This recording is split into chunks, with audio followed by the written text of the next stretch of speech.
Harden the same when he does fight them. Those are his hardest fights. No, you watch that guy. Do he? He did. The black guy, Daniel Jacobs. I swear that's the one that looked like he beat Golovkin. Yeah, that's one. Yeah, Mm. Mm. I think I worked before with everyone in that division too. yes. I'm gonna put it Mm. in. Billy Johnson. Mm. Yeah, he would be Billy Johnson, but on the highlight, any little bit that Billy Johnson got, they play that like it's fucking there like no. No. All right, this is the I.S.U.P.K Wednesday law class. Also, remember, check out Commanding General YAHANNA's radio show, which is Monday, 2 a.m. UK time. Also, there's classes in the States, which is Monday through Friday. Monday is the history class. Tuesday is the brotherhood class. Wednesday is the law class. Thursday is the scripture breakdown class. Friday is the Lashon Kodash, the Hebrew class. Saturday is the Sabbath service. And you can find all them classes, American classes in Trinidad and Jamaica. Just go on Facebook and just follow all the I.S.U.P.K pages and then put your notifications on. You'll see classes popping up all times a day. And here in the UK, we have classes at 7 p.m. Monday, Wednesday, Thursday. We have them here in the school, which is 394 Lodge Road, B18, 5PW. And also, we got the feast day coming up, which is this Sunday, the 20th of June. So, lucky, before we said the 21st, but it's the 20th of June. So, do come on down to that if you're Black or Hispanic, man, which is Sunday, the 20th of June. So, it's this Sunday coming. So coming down to that, man. We're gonna have the food, the drinks, the brotherhood, the sisterhood. That's right. Everything's gonna be here, man. So coming down and enjoy that. Also, we have the Tuesday class, also the brotherhood class, which is online, done by Officer Shamgar until they get a building up there. And then also you got the class on Friday, done live from Manchester, which is Tazarpawan and Ra'aban. They do that class on the Friday. And also straight after that class finishes, you have the radio show, which is on the ends, which is 9 p.m. So on the ends where, you know, you get the latest topics, you get the news reports and so forth. You get insight into, like most people read stuff verbatim and think that's what it is. But in here, you get the proper breakdown of the news reports that you see, man. You get the insight of what these devils mean when they say something, man. Like you see it in a different light. So you get all those breakdowns on the radio show, you go into the latest topics and so forth, latest news and whatnot. So feel free to log into that. You can ask your questions. You can phone in. Also in classes, you can ask your questions. And as you know, in England, I don't know if they do it everywhere on the third Sunday of the month in June, but in the UK they do. So every third Sunday of the month in June is Father's Day. So we're gonna go into Father's Day, how it's not, how we shouldn't be celebrating it, and how it's a day to disrespect black men, man. Even though it's a pagan day that we shouldn't be celebrating anyway, when our people do celebrate it, all men get is this on that day. All throughout your Facebook timeline, you see men getting this on that day, man. You see women speaking evil about their baby father on that day. You see children speaking evil about their father on that day. Men get disrespected on that day, man. And that's the day that we shouldn't be celebrating anyway. So we're gonna go into a few precepts. Also gonna give you a little bit on the history of it and so forth. So we're gonna go into it, man. Obviously, everyone knows that there's a thing called Mother's Day, which is pagan also, which gets all the spotlight. So Mother's Day gets all the spotlight, where mothers that don't even take care of their kids is worshipped on that day. Mothers who do nothing for their kids is worshipped on that day. And then when it comes to Father's Day, a man that does nothing for his kids is put on blast on that day. A man that doesn't see his kids is put on blast that day. Meanwhile, this man is doing the same thing that the mother of his child's doing, man. Neither of them are looking after the kids, but one's glorified and one is disrespected. And this is just a day to disrespect black men. Like every other race that celebrates Father's Day, they big their fathers up, man. But when it comes to black men is the most disrespected thing on the face of the earth, man. Like, listen, in anything, black men is the most disrespected thing on the earth. Imagine people in the world celebrate this day, and this is a day where you meant to big black men up, and you hear comments like, "Happy Father's Day, Mom." Listen, man, black men, this is just an opportunity to disrespect black men, man, to give a black man a slap in the face. So obviously we're going to go into the Bible, man, that we shouldn't be following the heathens. And a lot of the things that we celebrate, the reason we celebrate it is why? Is because we're surrounded by the heathens. It's because we're living amongst heathens. So heathens celebrate something, and then we sit and say, you know what? That looks fun. Let us also join their practices. Let us do what they're doing. And this is why we celebrate Christmas. This is why we celebrate Easter. This is why we celebrate Mother's Day. This is why we celebrate Father's Day. Why? Because the heathens around us do it, and they've made it normal. So we follow them and celebrate what they celebrate, not realizing when we celebrate what they celebrate, we get punished for it because we have our own things that we're supposed to celebrate, man. That's right. And Father's Day is not one. Mother's Day ain't one. So we're going to start in the book of Deuteronomy, chapter 12 and verse 28. And also, any questions, just type them in.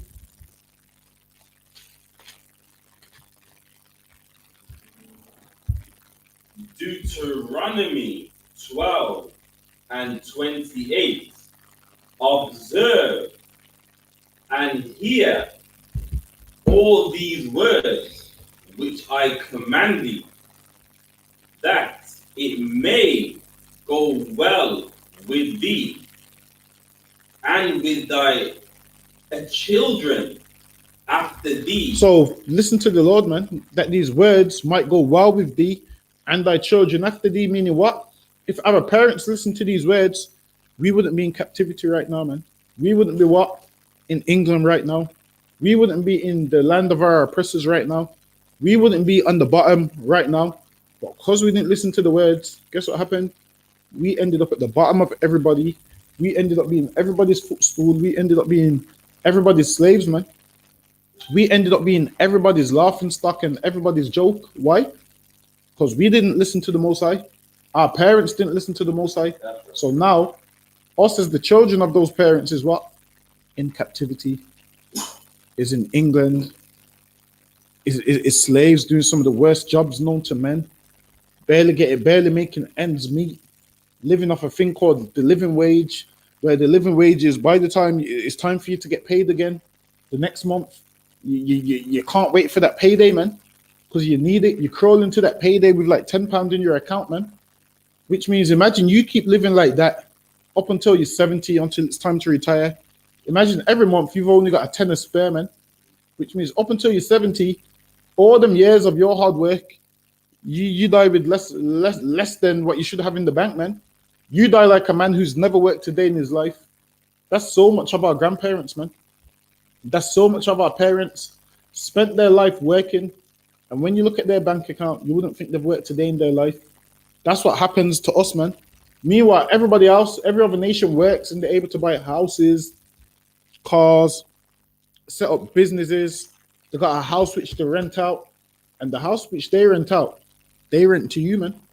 Like the houses that they're renting out, they rent it out to you.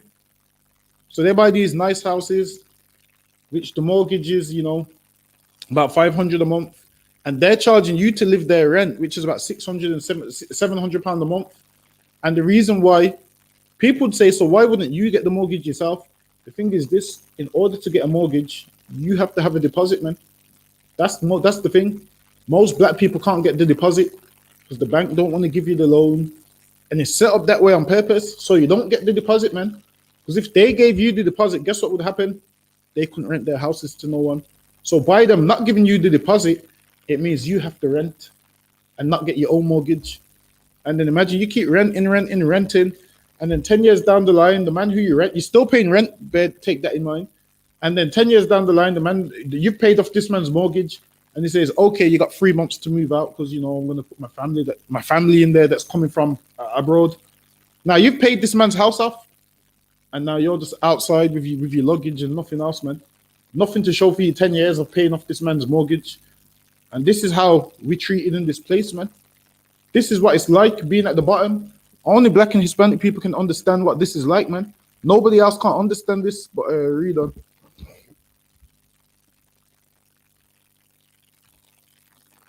Children after thee forever, when thou doest that which is good and right in the sight of the Lord thy God. And Father's Day ain't right in the Most High sight, man. Mother's Day ain't right in the Most High sight. Christmas, none of them things, man. None of them things is right. So as long as we keep doing these things, we're going to keep falling further and further and further, man. We're going to keep being destroyed and destroyed and destroyed. We're going to continue to be in poverty and at the bottom and suffering from oppression and all kinds of things, man. Read on. 29. When the Lord thy God shall cut off nations from before thee. So when we was about to go on the land was saying, yo, he's going to cut off these nations, man. These nations that was around about us, they was going to be cut off, meaning over time, they would have fizzled out and been out of the land. But what happened when we went amongst them? We didn't listen to the words of the Lord, man. We wanted to do their practices, meaning what? We wanted to do Father's Day. We wanted to worship their gods. We wanted to join in their celebrations. Even when we was in the Caribbean, the East Indians used to go in the woods and pray to their gods and whatnot. And we used to watch from the outside. And the Indians said, black people ain't allowed to join in their practices. They said we're not allowed to join in their practices. So we used to sit back and watch and watch and watch. And then one day they welcomed you to join in their practices, man. And then what happened? We started following them. And that's where part of the Rastafarian movement comes from. With all the banging the drums, with all the shouting Jah Rastafari. It all comes from the East Indian customs, because that's what they would do. They would go in the woods, smoke their drugs, bang on drums and screaming Jah. And what happens today? Rastafarians do the same thing, man. All bang on drums, screaming Jah and whatnot. And listen, man, Rastafarianism is so silly, man. Part of it is what? Part of it is them following some woman, man. I'm sure Naya Bingi was the queen of Rwanda. Naya Bingi, yeah, she was the queen of Rwanda. Naya Bingi, and what's there's the Naya Bingi movement. And listen, man, Naya Bingi was a woman, man. Yeah, she was a woman that was she was the queen of somewhere, Gambia or Rwanda or something. Gambia. Was it Gambia? Yeah, West Africa, Naya Bingi. Yeah, that means it's Gambia then. So yeah, Naya Bingi was some queen, I believe she started a rebellion or something along them lines. And then that's why they call themselves the Naya Bingi movement. Obviously, black people are simple and they just think Naya Bingi is something to do with Naya. They think Naya is just a black man's name. They think Naya is just a black man's name and with the Naya Bingis, but none of them have done the research and seen that Naya Bingi. See if we can type it in and it might come up on we're gonna see if we can get it for you. Because Naya Bingi is all I know, she was some woman that started some movement, some rebellion movement. I can't remember who it was against. I read it. Spells it NYAH. I read it some years ago. But that wasn't her real name. I believe her real name was something else. It's Rwanda, yeah. Yeah, we're gonna pull it up. So yeah, it says Naya Bingi is a prominent figure in the history of Rwanda, Uganda, and Tanzania, where religions or possession cults formed around there. And guess what? The people in Rwanda, Uganda, and Tanzania, they don't even believe in Naya Bingi, man. They don't even follow Naya Bingi, which lets you know that we follow every single race around us, man. Is there anyone that? Yeah, probably via the 1930s article, the term Naya Bingi was introduced to Jamaica. Naya Bingi was introduced to Jamaica in 1930s, man. This is part of the Rastafarian movement. I'm sure Naya Bingi is the biggest sect in Rastafarianism. Naya Bingi is the biggest sect in Rastafarianism.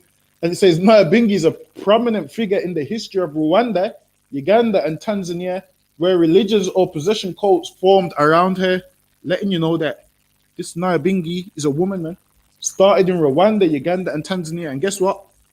The Rastafarians who follow her, they've got nothing to do with them lands, man. Rwanda's got nothing to do with us.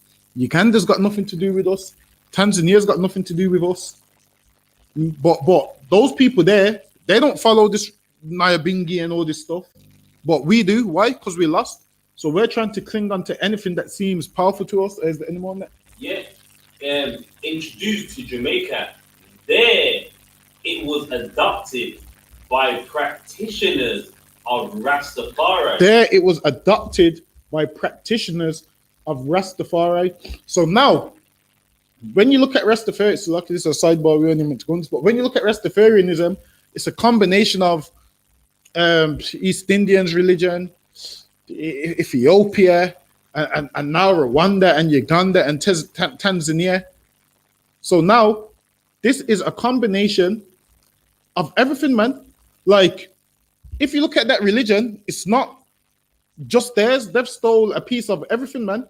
They like to adopt the Bible, but then they like to adopt some woman from Rwanda. Then they like to adopt something from the East Indians. They like to compile tons of things together, man, and believe all of it when it doesn't go like that, man. Like, what is their premise? Their premise, this should let you know that their premise is garbage, because they've stole a bit of everybody's culture, man, to make one religion. And that's what you do when you don't have a culture of your own, man. When you don't have your own culture, you steal everybody else's and pull it together and put together what sounds good. Is anyone that? Yeah. Rastafari, a new religious movement. And listen, man, Rastafarianism is a new religious movement, man. Because I'm sure that religion started in what, like the 30s or the 40s. It started in the 30s or the 40s, and now it's slowly dying out, man. It's slowly dying out. That's a new religion, not even 100 years old, man. Go ahead.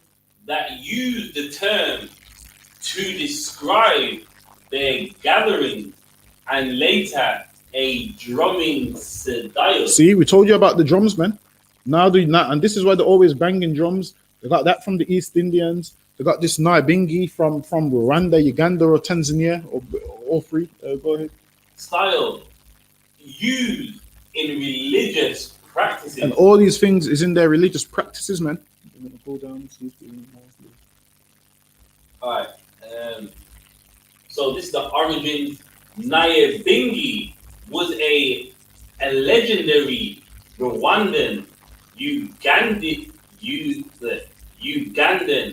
a Tanzanian, a woman. Hold on, Nyabingi was a woman. Nyabingi was a woman, man. So these Rastafarians, which make like, yeah, they all this and they all that, they're following up. Their movement is based off a woman, man. Their Nyabingi movement is led by a woman, man. Meanwhile, all this time you thought Rastafarians was the hardest thing in the world, man. Their movement is started off by a woman, even though she had nothing to do with their movement. They just adopted, they just liked what she done and adopted it and added it to their beliefs.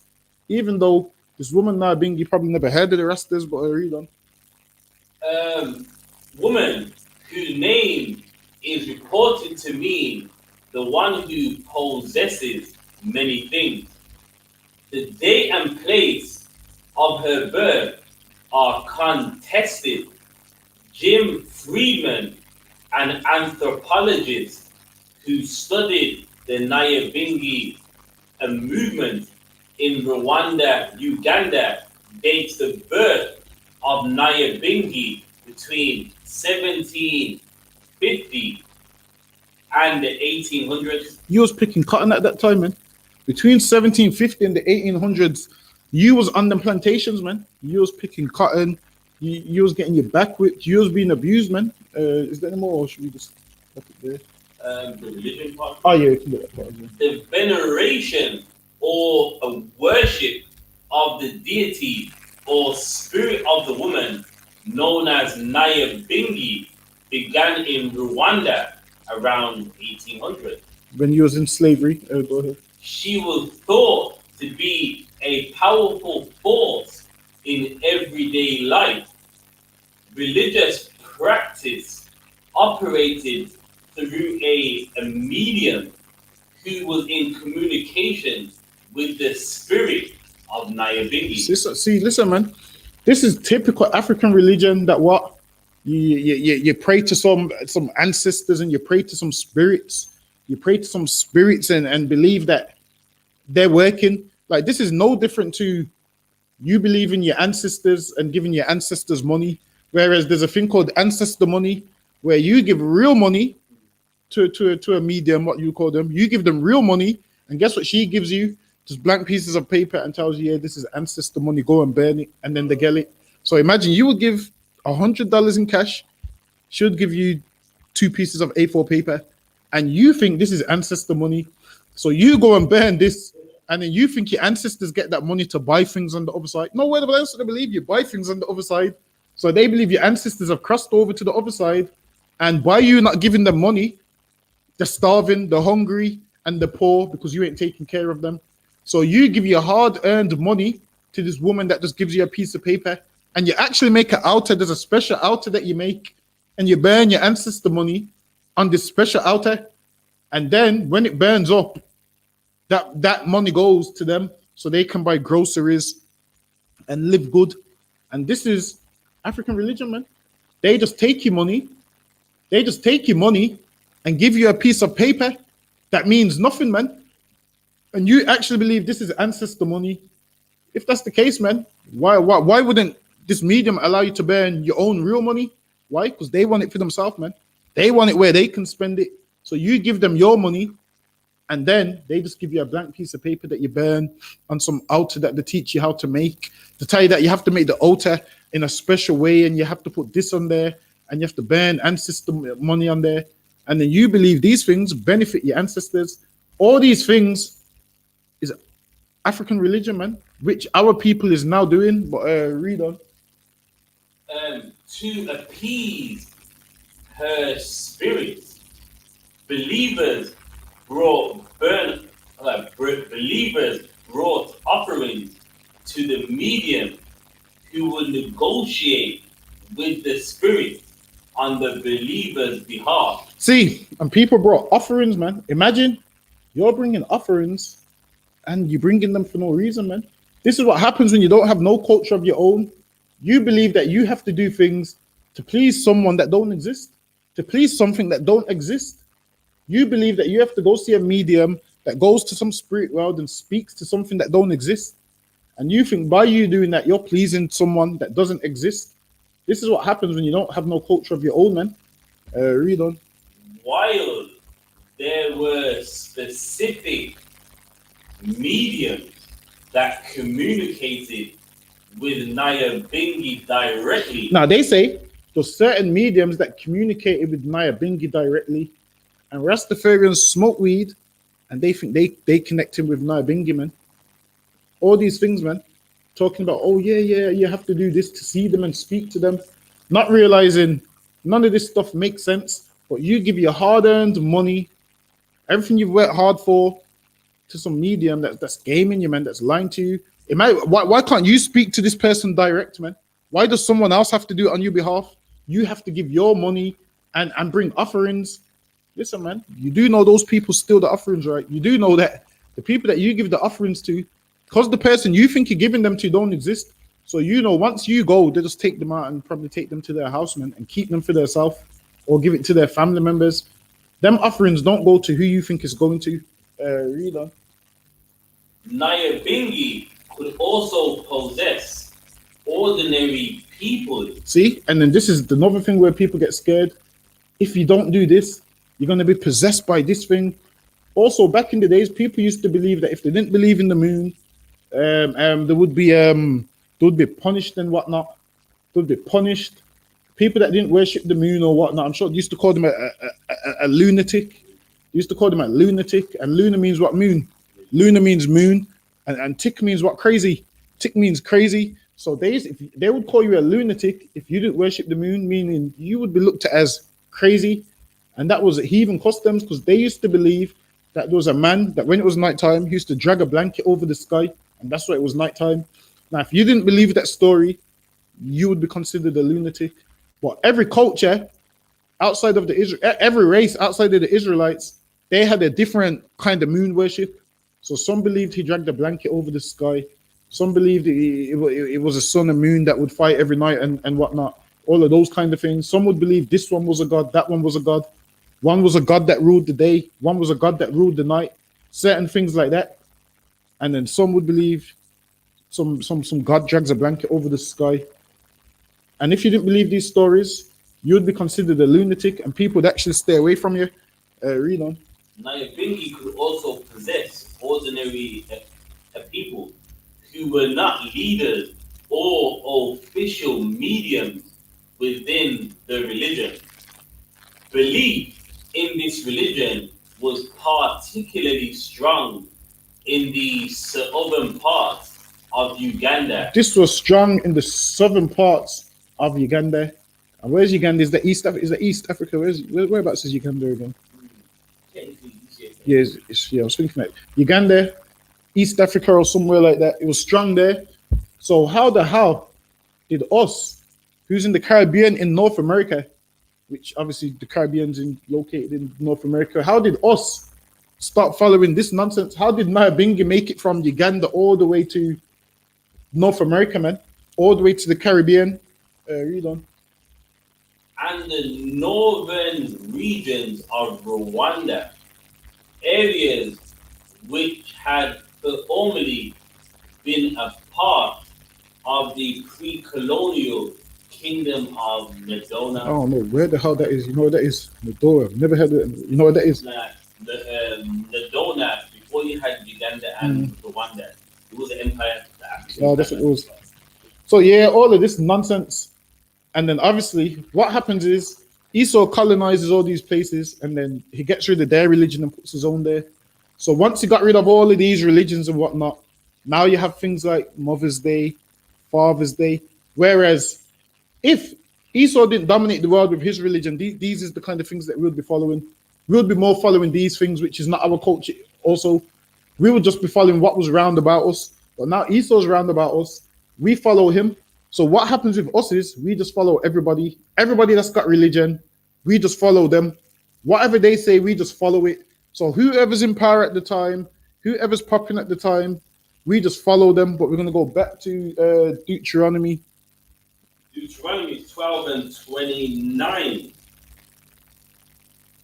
When the Lord shall cut off the nations from before thee, whither thou goest to possess them, and thou succeedest them, and dwellest in their land, take heed to thyself that thou be not snared by following them. And the Lord gave us warning, man, that we be not snared by following them.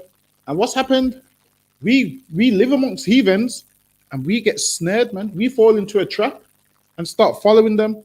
So now we worship YAHANNA, man. You add it to the rest of the movement. Now we believe all of that garbage. Now we're amongst Esau. We believe in Mother's Day. We believe in Father's Day, which isn't our culture, which isn't our customs.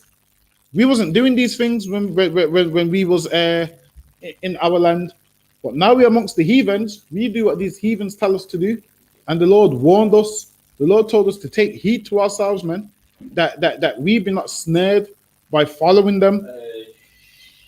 And we're snared by them, man. We're snared by them. So let's read on. Says, take heed to thyself, that thou be not snared by following them. After that, they be destroyed from before thee, and that thou inquire not after their gods. And we inquired about their gods, man. We inquired about their gods when we ain't supposed to.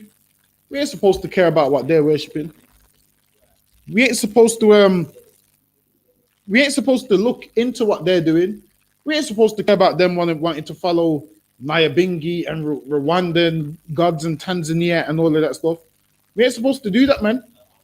But this place brainwashes us because we ain't got no culture. What happens? We want to follow everybody else, man. We want to join everybody else. We want to beg everybody else to let us follow them, let us join them, let us in your religions, man. We want to be everybody's slaves when we ain't supposed to. Let's read on. inquire not after their gods, saying, how did these nations serve their gods? So now we want to know how these nations serve their gods. And these nations serve their gods with what? Mother's Day, Father's Day, Christmas, Easter. And we want in on it, man, because we don't want to miss out on a party. So with us, it's like, you know what? If we can't celebrate Christmas, our life's no fun. If we can't partake in Mother's Day, our life's no fun. If we can't buy our woman gifts for Valentine's Day, our life's no fun. That's how we look at it. Why? Because we've fell into a snare of these heathens, man. We've fell into their trap, and their trap is to get us to follow them, man. Meanwhile, all these nations is supposed to follow and copy us, man. All these nations is supposed to follow us. Give me one second. Because our sponsor is on the StreamYard. Yes. So all these nations, all these nations is supposed to do what? Want to copy us, but now we want to copy them. So let's read on. Thou shalt not do so unto the Lord thy God, for every abomination to the Lord which he hateth have they done. These nations have done every abomination which the Lord hates, man. Christmas, the Lord hates. Nyabingi, the Lord hates. Ancestor money, the Lord hates. And people do these things, why? Because people that, remember, we had the true living God who taught us everything, gave us laws, statutes, and commandments, man. Told us what happens when you die, how you come back, how you die and come back. We was taught these things, whereas these other nations wasn't taught these things. These other nations, when their loved one died, they thought, okay, they're never going to come back. They're just dead and gone. So we need to do what? Worship them as a god. And this is why every time somebody dies, they're worshipped as a god, man. Every time someone dies, they're worshipped as a god. Now, Michael Jackson's dead. What do they call him? The god of pop. They call him the god of pop. Tupac's dead. What do they call him? The god of hip hop. Prince is dead. They call him the god of whatever music he done. I don't even know what do you call that kind of music. I don't even know. Is it rock and roll? I don't even know what you call that. So they call him the god of that. Why? Because other nations immortalize their dead, and we've learned to do that. So now, when somebody dies, we call them gods and so forth. And this is how the other nations used to worship people. They would die and they would make them a god. Because Baal used to just be what? A farmer. Baal was just a farmer. So when he died, he was so good at farming. They gave him the name. This man is the god of farming. Why? Because Baal was good at farming. So when he died, he became the god of farming. Tupac's so good at rapping that when he died, he became the god of rap. Michael Jackson was so good at singing that when he died, he became the god of pop. So the same way they worship Baal is the same way today people worship celebrities once they die. The same way people worship their grandparents once they die is the same kind of thing. So, but to that point, if you could get me a Deuteronomy chapter 12 and verse 31. Can Can you hear me? Canada one, yeah. Oh, there's sounds coming through. Tazarpon, can you hear me? Yeah. So lucky I can't hear you. Give me 1 second. Let me just turn the speaker on. Let me see if it's on. Right.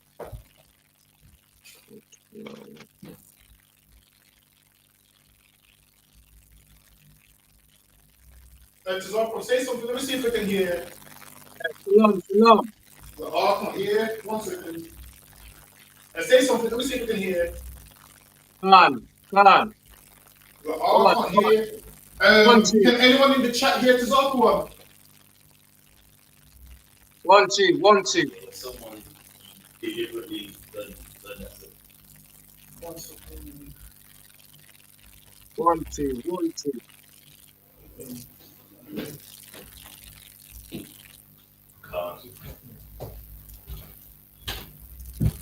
Can hear clear on this side. Someone give me a 1 in the chat if you can hear Tazarpon. 1 second. Shalom. 1. Yeah, I can hear. Most in Christ, I can hear. All right, give me Deuteronomy 12. 12 and yeah, go ahead. 12 verse what, Salakia? Verse 20, not, verse 31. Khan. Actually, verse 30. Salakia. 30. Deuteronomy chapter 12, verse 30. Take heed to thyself, thou be not, Salakia, that thou be not snared by fowlers. Salakia Salakia, go ahead. Salakia, take heed to thyself, that thou be not snared by following them. So what you don't want to do is you don't want to be so in love with the heathens culture that you end up following them. Because by you following them, you then do what? End up destroying yourself and your people and losing your own culture and losing your own customs. So much that now when you want to come back to your own culture, people look at you like you're strange. People look at you, why do you dress like that? Why do you talk like that? Why do you believe this? Why do you believe that? People look at you like you're strange once you come back to your own culture, because we've been following the other nation's culture for so long, man.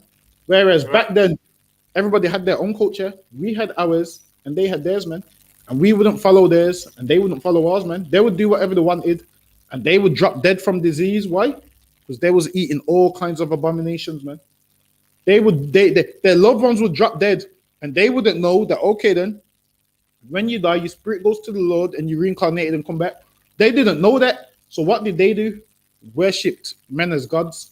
This is why men that walked the earth, once they died, all these men that the Greeks worshipped, most of them once lived at a time, and then once they died, they became the god of this, the god of that, the god of war, the god of all of these things, man.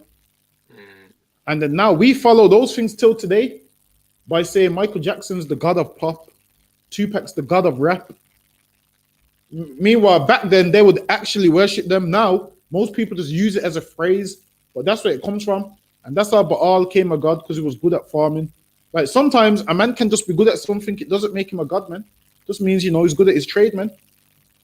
Like say for instance, like actually we don't even do it now, but back then that's what there was. That's where it all comes from. So what you will see is most of these gods that they worship back then was actually men who was good at something and died, and then because they was good at that thing, they gave them they wanted to immortalize them and be like, okay, well, he's the god of this, he's the god of that, and then we fell into this snare as well.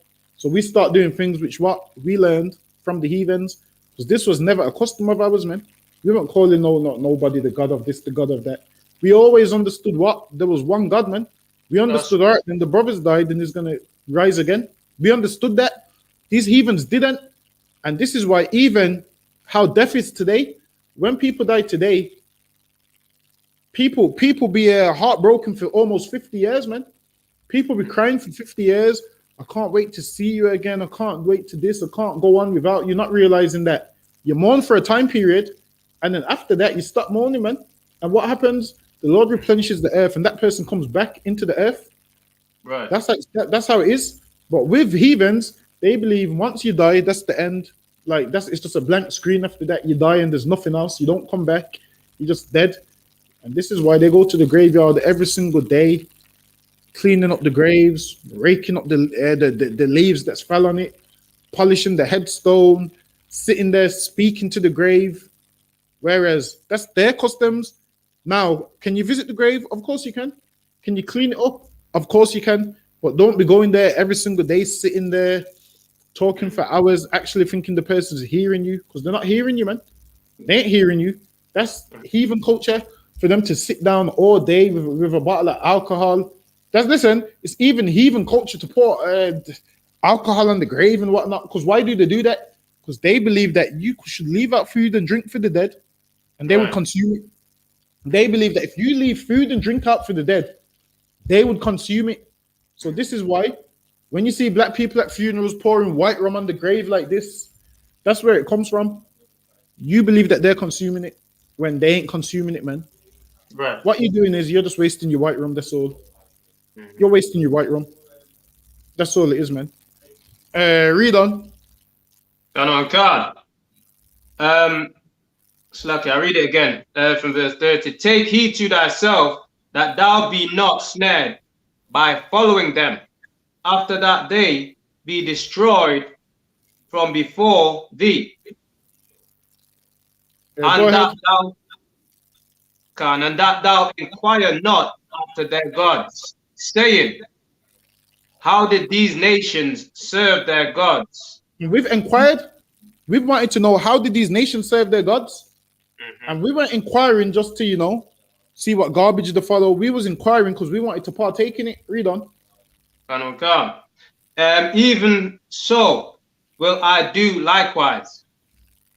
31. Thou shalt not do so unto the Lord thy God. For every abomination to the Lord which he hateth have they done unto their gods. For even their sons and their daughters they have burned in the fire to their gods. And that's what these other nations used to do, man. They used to have a god which was like a bull, and they used to bring their sons to it and put it in there, man, and burn their sons as a sacrifice, man. And we wanted to do that. We wanted to do that, causing your son to pass through the fire, man. We wanted to do those things, and we weren't supposed to do that, man. We wasn't supposed to do them things. Read on. Verse 32. What thing soever I command you, observe to do it. Thou shalt not add thereto, nor diminish. And listen, man, what the Lord told us to do, we ain't supposed to add nor diminish, but drop that. Give me Isaiah chapter 52 and verse 1. We're going to go to the book of Isaiah chapter 52 and verse 1. Isaiah chapter 52, verse 1. Awake, awake, put on thy strength, O Zion. Hold on, what are we supposed to do? Awake, awake, put on thy strength, O Zion. Awake, awake, put on thy strength, O Zion, man. We're supposed to put on our strength. Our strength is our culture. Our strength is our law, statutes, and commandments, man. That's our strength. We're supposed to put on our strength, man. Keeping God's laws is what makes us strong, is what makes no other nation be able to take us down, which makes no other nation be able to mess with us and stand with us, is us awaken. Now, if you're hearing awake, awake, it means you must be asleep, man. That's what it's saying, awake, awake. Because we're asleep in Christianity. We're asleep in all these religions. We need to awake, awake, and we need to put on our strength, man. Our strength is our own culture, our own customs, and so forth, and be who the Lord chose us to be. Read on. But Salaki, put on thy beautiful garments. Do what? O Jerusalem. Put on thy beautiful garments, O Jerusalem. We're supposed to put on our beautiful garments, man. O Jerusalem, that's us. We Jerusalem, man. That's We're right. the children of Israel, man. The greatest people on the face of this earth that gives this whole earth flavor. And you mean to tell me we don't want to follow our own culture and our own customs? You mean to tell me we're the greatest people on the face of the earth and we want to follow other people's customs? Listen, man, we need to rethink ourselves, man. We need to bethink ourselves, man, in the place of our captivity, man. That's what we need to do, bethink ourselves, man. Because listen, we're doing something wrong. How are we following nations which should be beneath us? How are we following people who is a lesser people than us? Read that one more time. Put on thy beautiful garments, O Jerusalem. It says, put on thy beautiful garments. Listen, man, our laws and our culture is beautiful, man. Our laws and our culture is beautiful, but what we don't know it. So because we don't know it, what do? Want to put together millions of heathen customs, man, and then cram it into one and say, yeah, this is our religion. We want to join ourselves to the Hamites and say, you know what?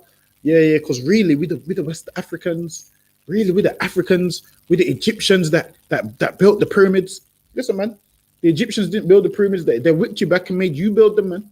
That's the difference. You're saying they built them when they whipped you back and made you build them, man. But you want to give them credit. You want to talk about, oh, yeah, because we Nefertiti is us and Tutankhamun is us. And we had these gold, it's like it's up on, what's them things called? Them gold mummy. What's them things called with the big heads that Egyptians had? And they're all gold. What's them things called again? And they buried themselves in, I can't remember what it's called. It's like a big face. It's like a big face of gold. I can't remember what it is. But all that nonsense. That's Tomb, all tomb. it's like, what's it called? The tomb. Nah, not the tomb, the thing that it's all gold. Right. And it's got the face. And when you think of Tutu Moon, that's the first thing you see.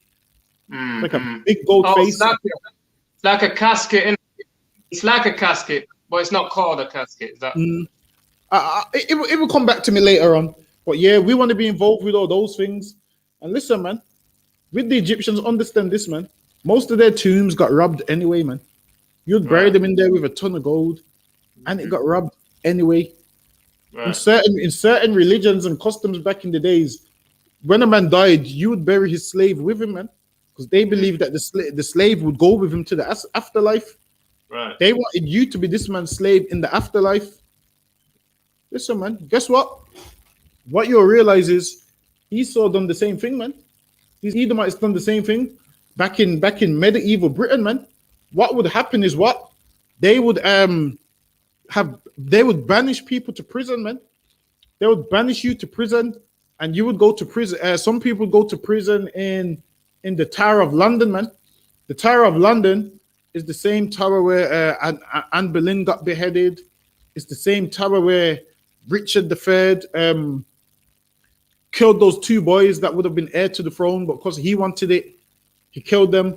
And a few years ago, man, they say the boys was about 13 and 10, and under the tower, when there was, doing some digging or whatever, they found bones and teeth matching that of a 13-year-old and a 10-year-old, because nobody knew what happened to them boys. People were just saying, yo, one day, the boys that wasn't meant to be heir for the throne, they was in the tower, and they went missing one day, and then now they found the bodies, and the dental records in that matched that of a 13-year-old and a 10-year-old. They found the two bodies side by side, and now it's coming out that obviously Richard III killed them. Why? Because back then, what they used to do is everybody wanted the throne. So if there was a king on the throne and he had an illegitimate child, the so-called illegitimate child wanted the throne also. So he would do what? Come with his armies and go to war with who was on the throne, until I believe it was, I can't remember who it was, one of them made a decree that only a legit child can have the throne, because it was getting into too much wars and into too much beef over who would be sitting on the throne. So this is the same tower what's that nigga's name to Zarpon? What's his name now? Do you remember his name, the man who built the tower? I don't know. William the Conqueror, that's his name. William the Conqueror. So William the Conqueror, I believe that was his name. William the Conqueror, he built the tower. Obviously, he started building it, but it took them years to build. So then this was the tower where they'll take the prisoners. So lucky I got sidetracked for a minute, but this same tower, what Esau used to do is, back then, obviously, with the kings and so forth, some of them were brothers, some of them wasn't, and so forth. Like, some were brothers, some wasn't. So what they would do is, what the Edomites would do is, the ones that was prisoners in the tower, they would take their slaves with them, man, and make their slaves be in prison with them. So the same thing that them Africans was doing, where they would bury their slaves with them, Esau was also doing the same thing, man, taking their slaves with them in the tower. So they committed a crime. So because your slave master committed a crime, you would have to be punished with him. Meaning if he dies, you would die to serve him in the afterlife. And this is the nonsense that these other nations believe in, man, which is things that we shouldn't believe in. But obviously, because we follow these heathens, we get roped into all of their garbage. We get roped into following all the nonsense that they follow. But read that one more time. Go on. Awake, put on thy strength, O Zion. And this is what we're supposed to do, man. Put on our strength. That's what we're supposed to do. Put on our strength, man, and stop following these other nations, man. That's what we need to do. Like now, basically, we follow who? Our oppressor, man, which is basically the Roman Empire, man. That's what we follow. We follow Romans and the Roman Empire. These is people who used to use urine as mouthwash, man. That's what they used to use, man. They used to use urine as mouthwash. Why? Because urine's got ammonia in there. So they used it as a form of mouthwash to just urinate in a cup, leave it out for a bit, and drink it, man. And that was their teeth. That was their tooth whitener. Now, when they was washing their clothes, what would they used to do? Urinate on their clothes and stamp all over it, man. And they believe, yeah, that cleans it and it gets the stains out because it's got ammonia in there. And then obviously that's where the washing machine come from. So the same way the washing machine tumbles around, back then they just used to stamp all on the clothes until they figured out, let's make a washing machine. These are the people that we follow, man. People that drink urine as teeth whitening, man. You can look it up. That's what the Romans used to do, man, and so forth. It's no word of a lie. Like that, like the things that they do is disgusting. And then the thing is this: these heathens tell you things like we don't believe in God, we don't believe in God, we're atheists. But then what you will see is the same God you serve, they copy all his creations, man. Right. Everything the Lord set up, everything that they have is based off the Lord's creations, man. Like what happened is one day the white man seen a turtle shell. He seen a turtle shell, and he seen that the turtle shell was hard and it protects the turtle. That's where the shield comes from, man. So like you type it into the proper thing online, type in a Roman turtle. They got a thing, a military thing. It's called the turtle. It's called the turtle. And where does it? You see how a turtle tucks itself in the shell? The white man seen that and was fascinated and said, "Yo, let's make some armor hard like a turtle." Guess where? Whose creations they copy? They copy the Lord's creations, man. Everything the Lord set up, they copy it. See, we're gonna screen share it. That's what it's called, the testudo formation, man, where they copied the turtle.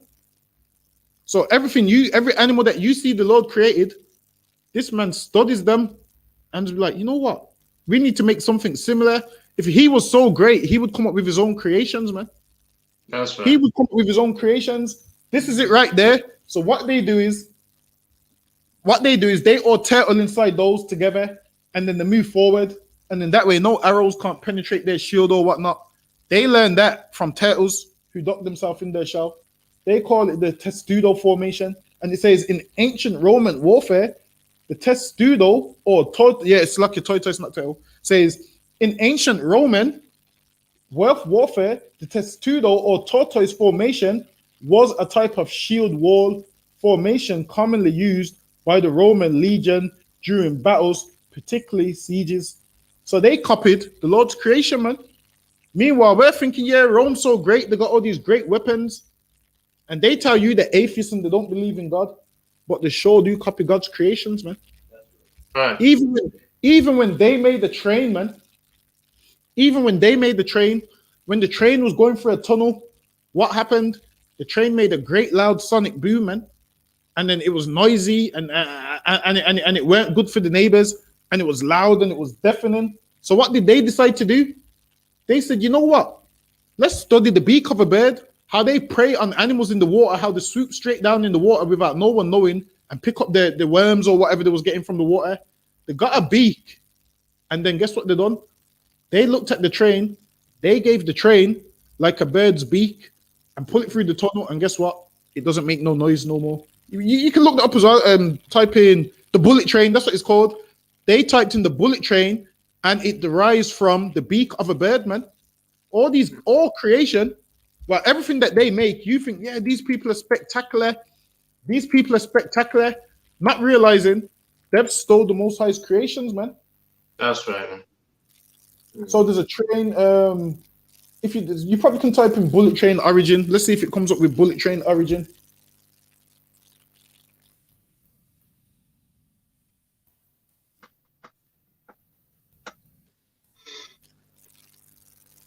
Let's see if it gives you the proper origin, because it came from them studying how a predator bird's beak works, how it swoops down into the water. So it would swoop down into the water, and the way how them birds swoop, the prey don't even know it's coming until it's too late.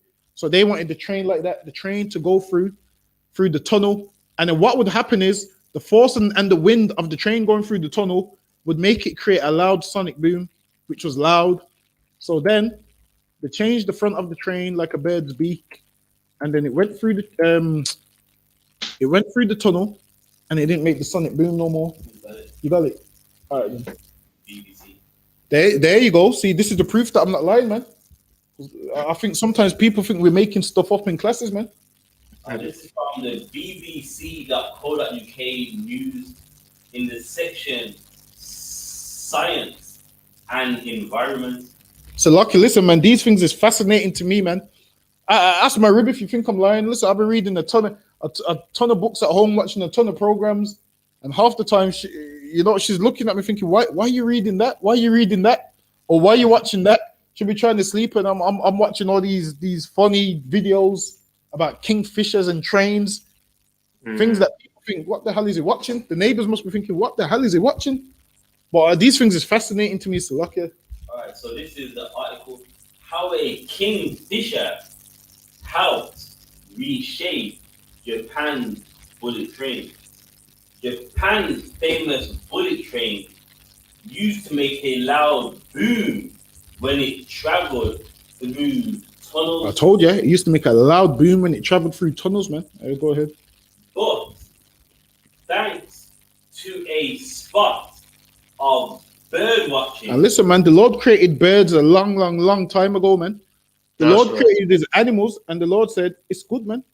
The Lord looked and said, it's good. And now Esau's telling you he don't believe in God, but guess what he's using to create his stuff? God's creations, man.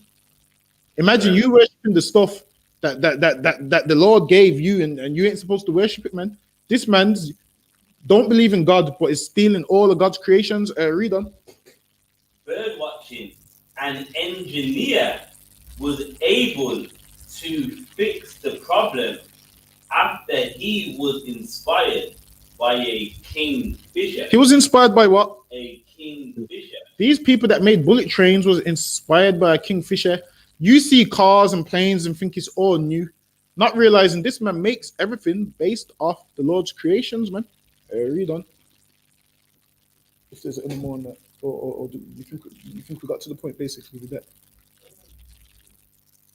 Or is there any more? Now, it's going to more about other animals that then Yeah. All right. So they used the kingfisher to create trains, man. Also, with them, they wanted to do what? When they wanted to swim better, guess what they done? They got a shark and looked at the shark's skin, man. And they made swimming material with the shark's skin. And the people were swimming so fast with it that they banned this kind of swim attire in the Olympics, man. Because they were swimming so fast with the material and so forth. Why do you think when people swim, they got the flippers on like a shark, man? Because they copied the Lord's creations. But Salaki is up on, I went off topic. You know what? I'll give you a whole lesson on it next week, Salaki. But read on.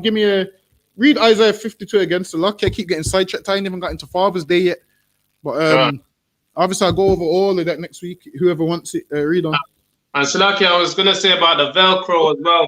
That's similar. Exactly, yeah. Right, the Velcro as well. That too. Where that came from a plant. Yeah. It came from a plant where dogs would walk past it and the Velcro would get stuck on the dog's skin. So they realized, hold on. And then that's where Velcro comes from. The sticky fingers sticking together comes from all those things, man. You know what? A ton of everything comes from the Lord's creations, down to the formation of how they fly their ships. Like they fly their ships, like maybe 6 of them in formation. That comes from what? Birds flying in formation. Man. That's where it all comes from. So all these things that you see comes from them copying the Lord's creations. But I might go into it next week in depth with the books because I got a ton of books on it as well. So I'll go into it next week. But read that for me, Salaki. God, awake, put on thy strength, O Zion. It says, put on thy strength, O Zion. Salaki, go ahead. God, put on thy beautiful garments, O We're supposed to Jerusalem. put on our beautiful garments, man. This man, we shouldn't be following him, man. Because this man's doing what? Copying everything the Lord created for us, man. This man's copying the kingfisher. This man's copying the sharks. This man makes everything he makes is based off the Lord's creations. And then it lies to you and makes you think, yeah, all these things is brand new. The tuxedo, which is the tortoise, what's it called? They copy that also, man. Listen, man. They copy all the Lord's creations. You're thinking a shield. This man just came up with it. This man just came up with something that can't be pierced. Nah, man. He copied the Lord's creations, and then down the line, all of these things became like body armor and so forth, man. That's All right. of them copying what? The Lord's creations. So while they make out to you they're brand new and they know everything, really they don't, man.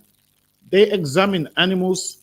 They examine animals and then make whatever they're making and then pass it down to you like, yeah, we just came up with this out of thin air. And really, it's a lie, man. They ain't came up with nothing out of thin air. It's like you read on. Khan. Actually, drop that. Give me Romans 12 and 2. Okay.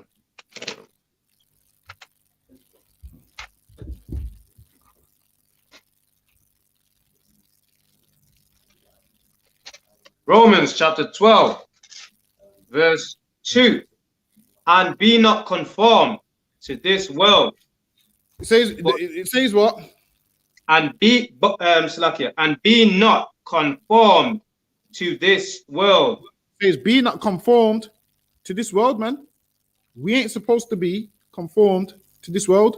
Meaning you ain't supposed to be celebrating Salakia, 1 second. We ain't supposed to be celebrating Christmas and Easter and all these things, man. We ain't supposed to be doing them things. But obviously we do. Why? Because we conform to this world. Whereas being conformed to this world means what? You're giving up your own culture, your own customs to follow somebody else's when you conform to this world. We ain't supposed to be, man. Read that one more time. Another one, Khan. And be not conformed to this world, Read on. but be ye transformed by the renewing of your mind. Meaning we're supposed to get rid of all of that, man. Because why? The history of Father's Day is what? Obviously, first they had Mother's Day first. So first they had Mother's Day. First they had Mother's Day, and then over some time, they said, let's have a Father's Day to honor Mary's husband, Saint Joseph. That's what they said. Saint Joseph. One sec. So yeah, they said, you know what? Let's have a day to honor Saint Joseph, Mary's husband. So Joseph didn't so Joseph didn't even get his own day. They recognized Joseph as Mary's husband, meaning Joseph's come up was off Mary. This man couldn't even get his own credit, man. So then Father's Day is a Catholic holiday. That's what it derives from. It's a Catholic holiday, which probably goes back 100 and something years ago, where they said, you know what, there's Mother's Day. Let's give a black man. No, I mean, it's lucky not a black man. They said, let's give a man Father's Day. And really, that day wasn't for all men. It was to honor Joseph, where Catholics would worship Joseph. So then it turned, after that, over time, it turned into all fathers being recognized on that day.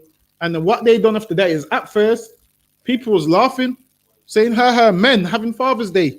Men don't need a Father's Day because men are supposed to be strong and macho all the time. So people used to laugh. In the beginning, they didn't want you to have Father's Day. And then over time, it stuck. And then now, this is what you have, Father's Day, the third Sunday of June every year, where men get disrespected, especially black men. So it's a Catholic holiday. It derives from Catholics who worship everything, man. First, they started worshiping Mary. Then they said, you know what? Mary's husband was Joseph. Let's give him a day also. And you know anything about Catholics? They worship everybody. They call them saint this, saint that.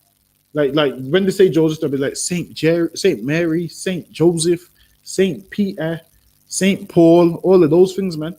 So don't ever use them terms, saint this, saint that, because it's been bastardized by the Christians and the Catholics, man. So they call everybody saint before everything. And that's where Father's Day comes from. So drop that. Give me 2 Thessalonians chapter 2 and verse 15. Slakia, go ahead. I was gonna Slakia, I forgot what I was gonna say. All right, no sweat. So that's where Father's Day comes from. It's a Catholic holiday, and guess what? Most of you black men ain't Catholic, so why are you celebrating Father's Day anyway? Most of you sisters ain't Catholic, so why are you celebrating Mother's Day anyway? These That's things is Catholic holidays, so you're not Catholic, so why are you celebrating them things, man? If you only celebrate Mother's Day and Father's Day, then you have to celebrate Lent also, man. Then you have to go to the Catholic Church also, man. That's right. You don't do those things. You just celebrate what you want to celebrate. And Father's Day was a Catholic holiday, man. A white man holiday, which they gave for Joseph. And imagine when they mention Joseph, Joseph can't ever be mentioned without Mary. Like Joseph, they diminish Joseph, and Joseph's only come up is the husband of Mary. Whereas it's supposed to be Mary, the wife of Joseph. You're meant to know Mary because of who her husband is, man. right. But now they've took the man out of the picture, and you know Mary, you know Joseph based off who his wife is, as to say that she's, you know, the reason why Christ is here and so forth. And that still goes on today. Every time we have children, the man gets pushed into the background and the woman gets all the praise and worship, man. Right. Oh, behind every great man, there's a great. Have you heard that saying before? Behind every great man, there's a greater woman. All of these things, man. All of these things is similar to what the Catholics was talking about way back then, man. Behind every great man is a greater woman. So they're saying Joseph's a great man. And Joseph's only great because of Mary. Christ was a great man, but Christ is only great because of Mary. Why? This world wants to give women all the praise. Right. And once you become conformed to this world, you start saying the black woman's God. Okay. All of these things is the same, man. All your beliefs is no different to the Catholic Church. All your belief is no different to what Catholics believe. All you've done is put a spin on it, but the base of it is still woman worship.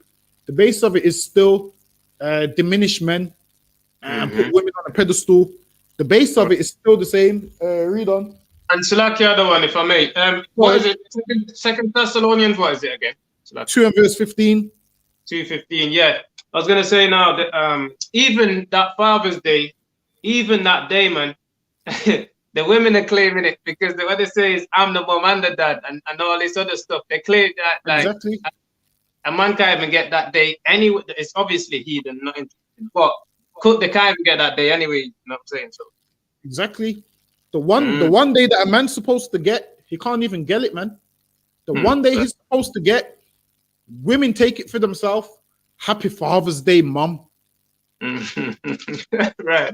Listen to this point. This is a funny one I heard on Father's Day. A woman said, "You men don't deserve a Father's Day. We'll celebrate you on April Fool's Day because you're a fool." I was like, "Well, damn, that is a day where black men get disrespected, man. That should be called Disrespect the Black Man Day. It should be called National Holiday of Disrespect the Black Man." How can you be a black man wanting to celebrate Father's Day knowing you get getting verbally abused, man? That's all right. up and down the internet, you're seeing Happy Father's Day, mom. You see people saying my dad can drop dead, he's done nothing for me. Whereas people who don't even grow up with their mom, they still wish their mom a happy Mother's Day, man. That's right. They still don't wish their mom no ill will on Mother's Day. But when it comes to men, black men especially, you can just speak down on them. You can just speak evil of them. You can just speak bad about them. Because I guess black men don't have feelings, lucky. I guess black men don't have feelings, man. I guess fathers don't read these posts and ain't upset by what they're reading, man. Right. All this abuse, man. Imagine this. Black men get abused by flipping white men all day, man. White women all day. You get abused by heathens on your slavery. You get abused by the policeman. And then now, the very women that's supposed to love you, they also abuse you as well, man. Seems like black men get abused on every single side, man. Every single side they get abused.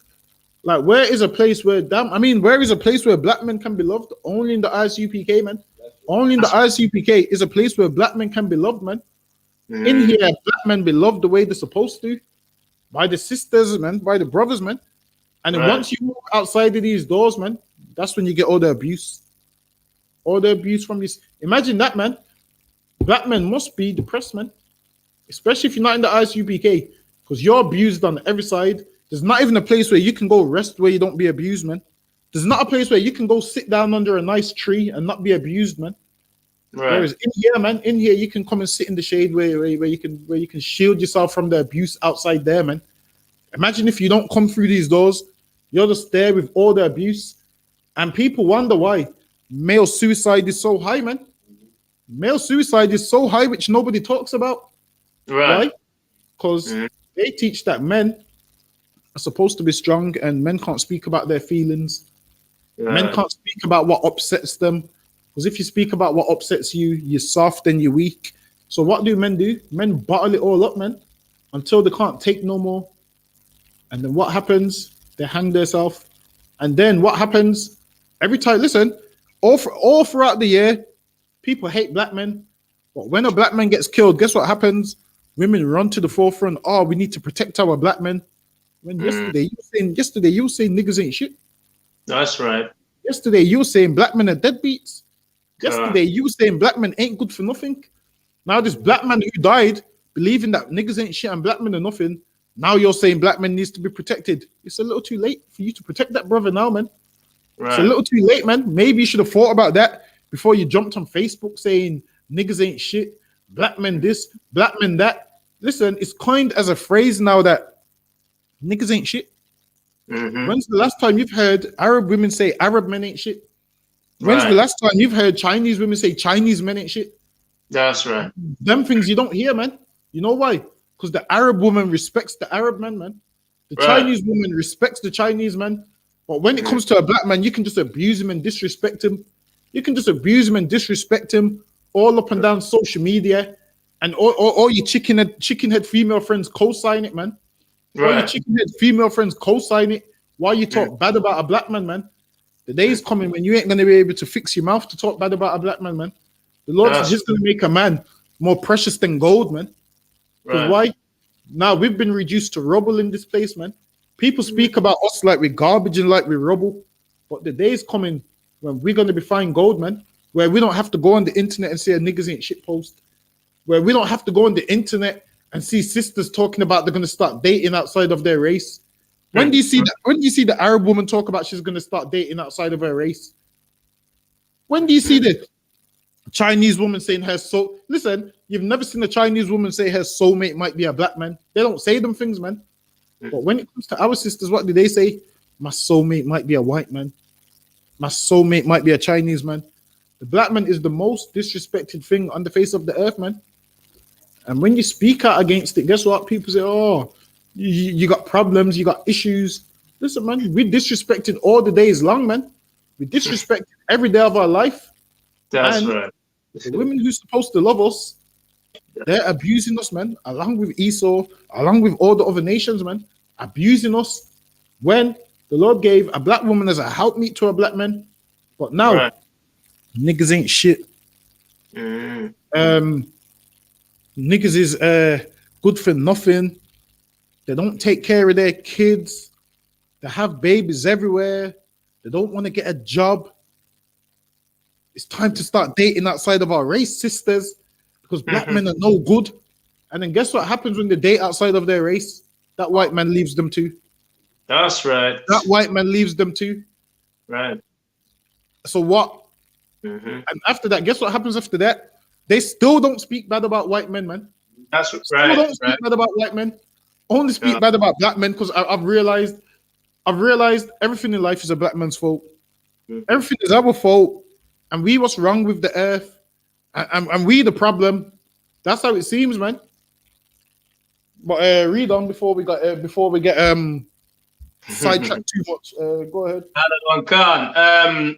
2 Thessalonians chapter 2, verse 15. Therefore, brethren, stand fast and hold the traditions which ye have been taught. Stand fast and hold the traditions which you've been taught. Father's Day ain't a tradition which you've been taught, man. Mother's Day ain't a tradition which you've been taught. Disrespecting black men ain't a tradition which you've been taught, man. You've learned that in your captivity.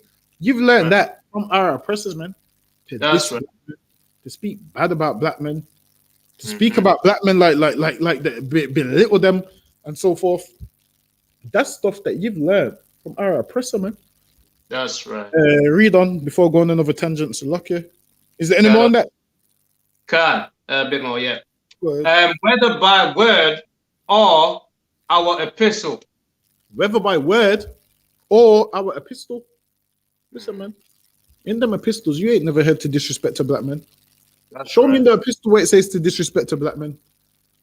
I'm gonna show you what it says in the epistle, man. Give me 1 Corinthians chapter 11 and verse 3. You're gonna see what it says in the epistle, man. Can. 1 Corinthians chapter 11 verse 3. But you want to celebrate Mother's Day and Father's Day? Start with doing this first, man. Hold on one second. Read on. 1 Corinthians 11 and 3. But I would have you know that the head of every man is Christ. So now, in life, there's an order. The head of every black man is Christ, man. Right. Read on. And the head of every slacker, and the head of the woman is the man. What?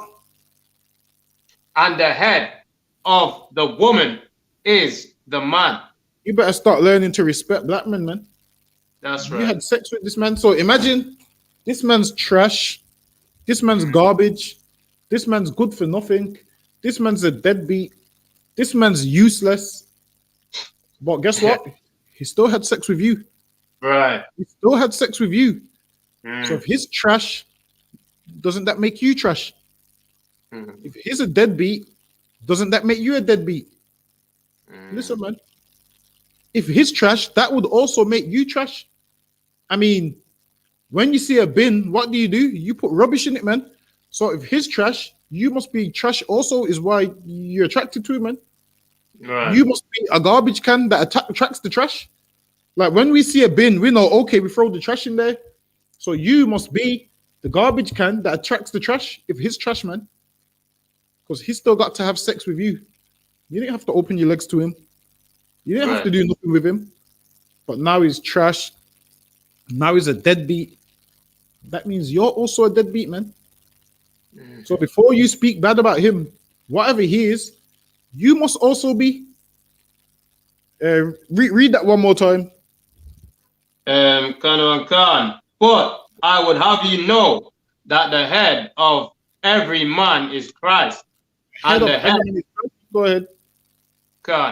And the head of the woman is the man. And this is why a woman that respects her man, it's an honorable thing, man. It's an honorable thing. The few sisters that respect their man, it's an honorable thing. Whereas when you go on Instagram, nobody respects their man on Instagram, man. Women be talking about, oh, yeah, this is my boyfriend while I'm looking for my husband. Imagine that, man. Imagine you're with a woman and she's telling you which man she fancies. Listen, man, imagine this is listen, I don't care if it's a celebrity or not. Imagine this is your woman and she's telling you how much she fancies Drake.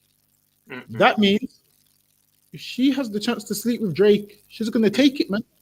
She's going to take it.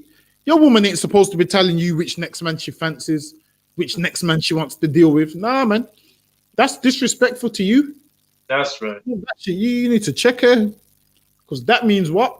Her given the opportunity to sleep with Drake, she's going to take the opportunity, man. Read that verse one more time. Another one, God. And the head of the woman is the man. Now, the head of the woman is the man. If you truly cared about Father's Day, you would respect you, man. How about you stop celebrating Father's Day and you respect you, man? How about you stop celebrating Father's Day, but you respect your father every day of the year, man? How about you respect your father every day of the year? I understand most of us grew up without our fathers, man. But understand this. We need to deal with the root of the problem. And the root of the problem ain't your father, man. The root of your problem is our oppressor, man. That's the root of the problem. He is the problem. He's the reason why your father couldn't see you every weekend, man. He's the reason why your father doesn't know how to raise his children. Right. He's the reason why your father hasn't got no money to take you out. He's the reason why your father isn't in your life, man. The problem isn't your father's, man. The problem is what? This oppressors who's made it that way. That's right. Who's made it that way? Who's made Salakia. it that way to what? Slacky, go ahead.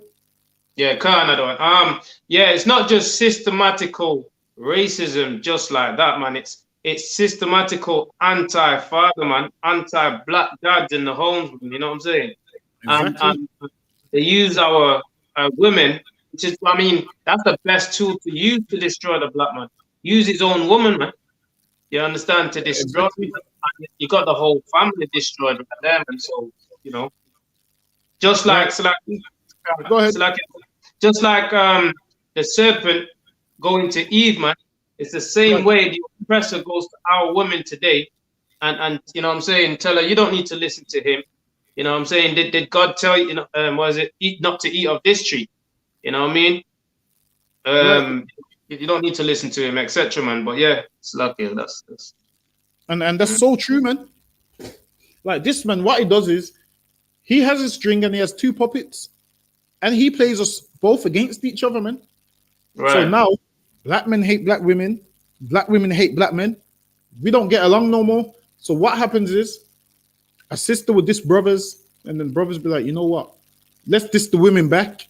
Meanwhile, this man's pulling the strings, man, and hiding his hands.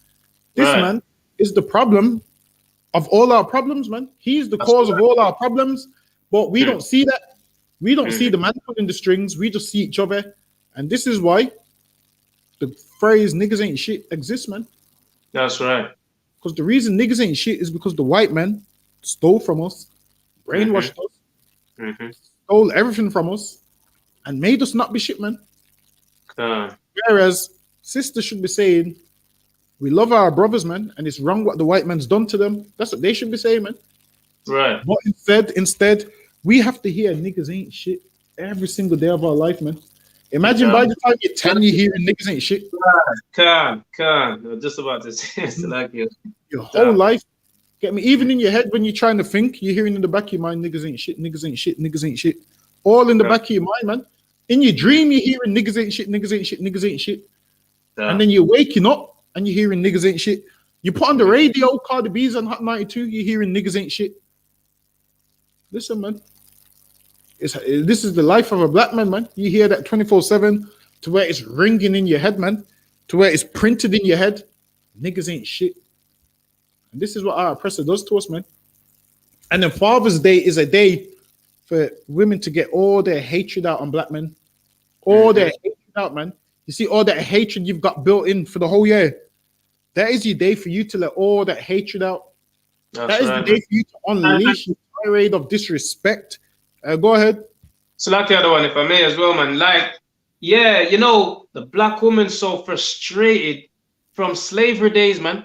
The black man is so frustrated from, well, he can't, you know what I'm saying, powerless from slavery days, man.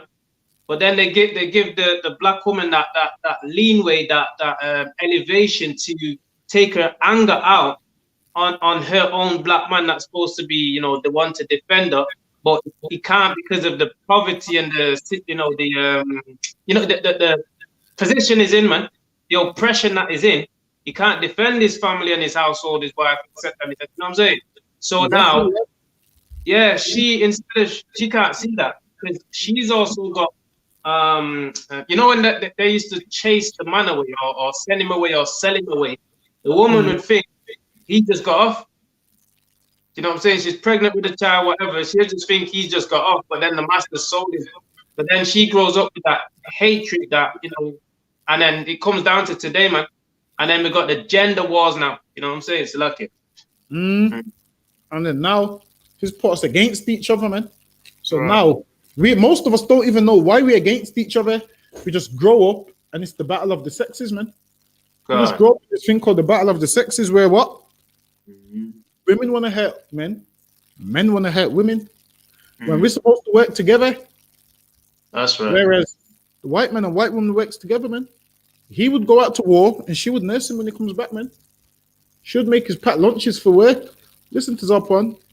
Listen, try getting a woman to make you sandwiches for work now, man. Damn. Her friends will say, why are you making these sandwiches? The nigga don't even work that hard at work. He don't even work that hard. Let that nigga make his own sandwiches. He's only doing a 6-hour shift. Right. Whereas the white woman gets up in the morning, makes that man's jam sandwiches, man. She makes that white man jam sandwiches, man. His jam and butter sandwiches, gives him his packed lunch, man. That's right. Man. Whereas, listen, we can't get that treatment in the I.S.U.P.K. You get that treatment, but outside of these doors, man, you're coming home to the locks changed, or you're coming home and smelling some next fragrance in the house, man. Some next man's fragrance in the house, man. You're thinking about damn, this ain't my cologne. He's gonna tell you I can't smell nothing. Listen, man, you better get up in the I.S.U.P.K, man. This is a safe haven. Read on. Actually, read that one more. Donald Khan. And the head of every woman is the man. There you go, man. The head of every woman is the man, meaning that's you, man. Right. You follow your man, man. You chose that man. That man is your leader, man. You follow that man. Now, obviously, if you're a sister that's in here, man, and you have a man in the world, you still follow your man, but just don't do nothing that he tells you that goes against the Lord. So obviously, if he's saying, let's have a threesome and let's eat pork, you're supposed to say no. Why? Because it goes against the Lord and so forth. Now, in terms of, obviously, your man wanting you to cover your head or whatnot, then you listen to him, depending on what he wants. As long as it doesn't go against the laws of the Lord. If it does go against the laws of the Lord, then obviously you can't do it because you're supposed to put the Most High first, man. And what will happen, either your husband will get on board by how you treat him. Imagine if you was a monster before, and then now you're nice to you, man. You treat him good. Your husband's gonna think, well, damn, what's my wife learning in there that now she's cooking, she's cleaning, she's speaking to me respectfully, she's not kicking me out the house. What is she learning in there that's making her such this good woman that I've been dreaming of my whole life? He's gonna want to come to class, man, just to see, and then by your good works, you might even bring your husband in the truth, man. But you can't be a sister in here behaving like a woman, behaving like Cardi B. It's just not going to work, man. You're meant to be in here where you're meant to represent the school. You behaving like Cardi B. It's not going to work. You behaving like Megan Thee Stallion. It's not going to work. Like she's got a new song that she's bringing out called what, something, or whatever it is. So now someone said, why would you call yourself a dot? And she goes, oh, because men call us it. So if we take it and make it our own, they will stop calling us it, which means she ain't even willing to be corrected, man. Usually, if a man calls you a slag, the only way you stop being called a slag is by stop being a slag. She's basically saying, let's embrace being called a slag until these men get bored of calling us it. Let them realize it don't harm us, that we're such slags that their words don't harm us. Listen, man. We in a disgusting state right now, but a drop that, give me Ephesians chapter 5 and verse 22. Also, any questions, just type them in and we'll get to them. Tarokan, Ephesians chapter 5 verse 22. Wives, submit yourselves unto your own husbands. Listen, man, a man becomes your husband when? Once you open your legs to him, man, you better submit to him. I mean, once you've opened your legs to him, there's no point calling him a deadbeat now. There's no point calling them niggas ain't shit and trash now. It's a bit late for that, man. You should have realized that before this man became your husband, man. It says, wives, submit to your own husbands, man. Meaning your desire is supposed to be to your husband, man. You're supposed to honor your husband, respect him, and reverence him. And listen, man, obviously your husband ain't supposed to abuse you. Your husband is supposed to love you. The Bible says, love your wives. So obviously with your wives, she's the weaker vessel. So obviously you want to take your time. You don't want to read the scripture and think this means I can dominate my wife and tell her to shut her mouth and submit to me and do and listen to my every word and shut her mouth and not have an opinion. It doesn't mean that, man. The Bible says, love your wives. Like you might have a daughter. Imagine your daughter marries a husband. You would want what? Your daughter to be treated good and respectfully. So the same way you want your daughter treated good and respectfully, you show that brotherhood and treat another man's daughter good and respectfully. Because people outside of these doors, I think they think we just, people thinking here we attack our wives and beat them up and this and that when that's not so, man. I've heard so many rumors and I'm thinking, well, where did you hear that? Because I'm in the school and brothers in here love their wives, man. Right. Brothers in here take their wives Blackpool and shit to lucky. Brothers in here take their wives Blackpool and shit to Zappa. That's Take right. the beat and whatnot, man. Why don't people tell these things about us? People Right. don't want to tell these things about us. Mm-hmm. That we take them to the beach, let them play whatever music they want to play, listening to that Beyonce for 3 hours. Why don't people tell them that side, man? But people tell lies about us, which ain't true, of course. Ask our wives, man. They're happy, man. They're in love and they're happier than you miserable women outside of the school are, man. And That's right. This is why you're on Facebook all day. Niggas ain't shit. Men are trash. Men are a waste of time. I'd rather be a lesbian before I get with another black man. That's what you're saying. Which shows how miserable you are, man. Our women ain't saying that, man. Our women it can't wait for us to come through the door, man. Right. Read on. And on Khan, wives, submit yourselves unto your own husbands as unto the Lord. And listen, you submit to him like as unto the Lord, man. Meaning the way you treat your man shows how you would treat Christ if he was here, man. You're meant to treat your man like he is Christ, man. You see, like how all these women claim they love Jesus. And love your husband like that, man. The same way you claim you love Jesus in church all day, love your husband that way, man. And then we might believe you, but in church you're saying, Jesus, in the name of Jesus, in the name of Jesus, how you love Jesus all day, but then your man's bags is outside the house, your man's Timberlands and his toothbrushes is blowing in the wind, man. Right. Because we kicked him out, man. All his clothes is outside the house, but you love Jesus. What did the last part say? Women, they must do what? Submit as unto the Lord, unto their husband as unto the Lord. Submit to your husband as unto the Lord, man. That's what you're supposed to do, man. You claim you love God. Love your husband likewise, man. Love your husband likewise. Like, because on Sunday, we're about to see a ton of disrespect towards black men, man. I'm telling you, Sunday, be ready for it. Gird up your loins and be ready for it, man. Guess what? While they're disrespecting black men, we're going to be here celebrating the Feast of First Fruits, man. We're going to be here drinking, brotherhood, sisterhood. That's what we're going to be here doing. While they're disrespecting us all day on the internet, we ain't even going to see them post till maybe Monday or Tuesday. Maybe when our hangover goes to Zarpon on Tuesday, maybe we'll see it. Maybe we'll see when our hangover goes on Tuesday. While they're miserable and bitter on the internet, speaking all this garbage all day. But for times, is there any more in that? That was 22. But I wanted to say Slacky or not, just quickly if I can. What is it? No. Yeah. Slacky, like that. You know, they say, oh, let's date. We're not supposed to date out of our race, but now they're saying, oh, let's date white men now, right? So like when they're saying they're loving Christ, that's the fake Christ that they're loving. They're loving that Caesar Borgia, man. Right, exactly. That's their God. That's their Lord. That's right. Now they want to Slacky for me. Now they want to go towards Caesar, man. You know what I'm saying? That's it, man. And that's their Lord, man. They go to that white man for the child support. Yeah. They go to Caesar Borgia for everything, man. They go to him for that child support. They go to him to put a restraining order on you and so forth. They want you to keep the house. They go to him. You can't even see your children. Imagine this. You want to see your children, and this woman that knows you ain't causing no harm does something where you have to see your children in one of them centers, man.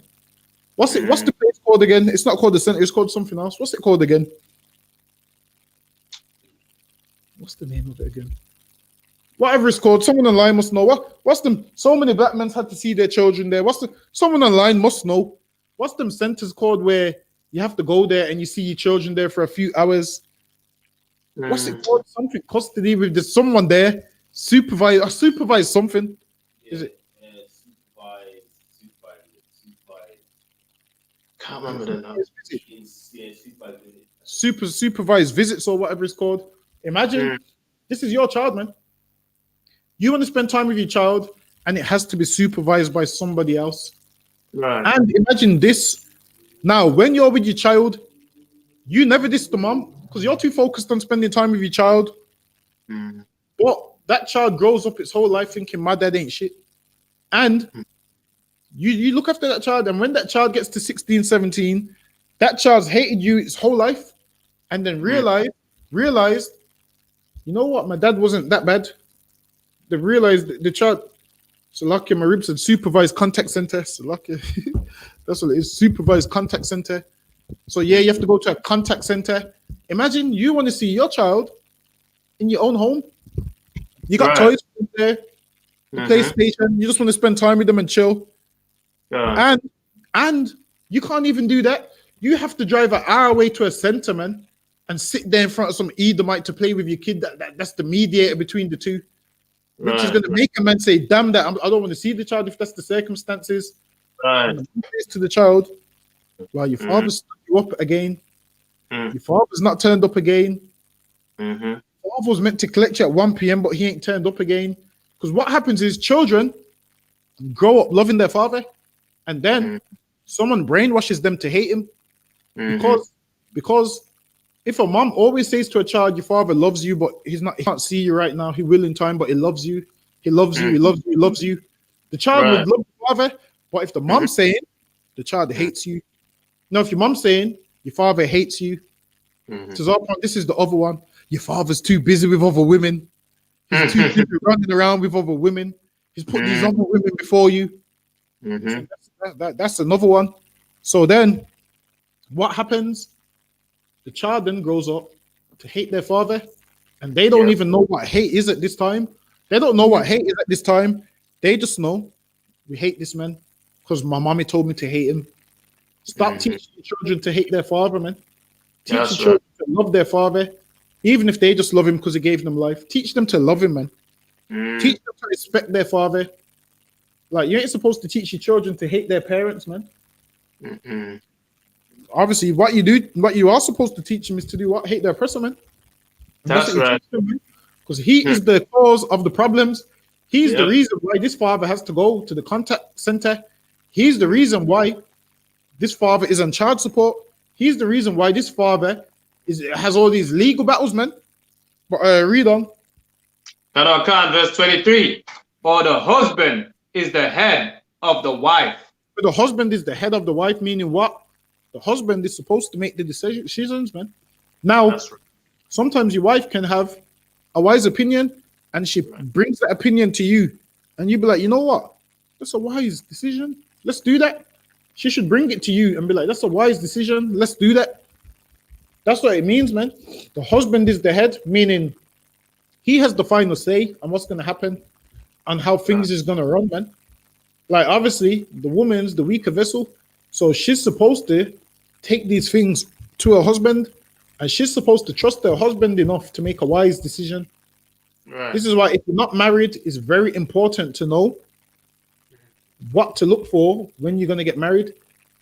If you're a sister, it's very important to find out what manner of man this is that you're marrying, because you could marry a man that makes terrible decisions.